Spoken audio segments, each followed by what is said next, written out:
வணக்கம். இன்னைக்கு நாம பார்க்க போற தகவல் நந்தியாவட்ட மலர் பற்றிய தகவல். நந்தியாவட்ட மலர் சிறந்த மருத்துவ குணம் வாய்ந்தது.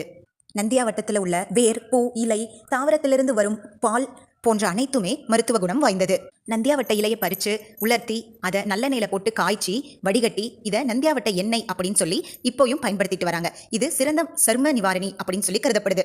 நந்தியாவட்ட பூ கண்ணை பாதுகாக்கும் ஒரு வகையான பூ. கண் வலியை குறைப்பதும் கண் குளிர்ச்சியை அதிகப்படுத்துறதும் நந்தியாவட்ட பூவின் சிறப்பம்சமாக கருதப்படுது. சங்க இலக்கியத்துல நந்தியாவட்டம் நந்தி அப்படிங்கிற பெயரால அழைக்கப்படுது. இது குறிஞ்சி பாட்டுல இடம்பெற்றிருக்கு.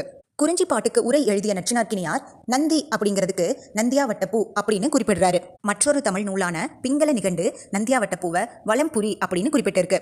நந்தியாவட்ட பூவை ஒற்றை இதழ் நந்தியாவட்டம், அடுக்கு நந்தியாவட்டம் அப்படின்னு சொல்லி வகைப்படுத்தலாம்.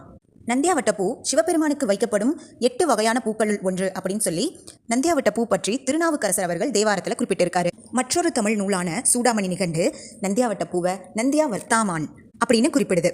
முல்லை நிலத்தில் பூக்கும் பூவா நந்தியாவட்ட பூ அமைஞ்சிருக்கு. நந்தியாவட்ட பூச்செடி புதர் போல வளரும் தன்மையுடையது. ஒரு வாட்டி நம்ம நந்தியாவட்ட நட்டு வச்சோம் அப்படின்னா பல வருடங்கள் நமக்கு பூ பூத்து குலுங்கக்கூடிய தாவரமாக அமையுது. இந்த நந்தியாவட்ட செடியை பார்த்தா உயரம் குறைவாகவும் அடர்த்தி மிகுந்தும் காணப்படக்கூடியது. நந்தியாவட்ட பூவு வெள்ளை நிறத்திலேயும் நல்ல வாசனை தரக்கூடியதாகவும் காணப்படுது.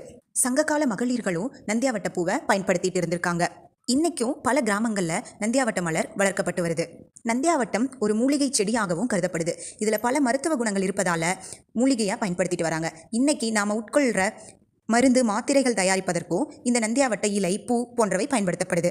நந்தியாவட்ட பூ நல்ல வாசனை தரக்கூடியது அப்படிங்கிறதால இன்றளவுலையும் வாசனை திரவியங்கள் தயாரிப்பதற்கு நந்தியாவட்ட மலரை பயன்படுத்திட்டு வராங்க.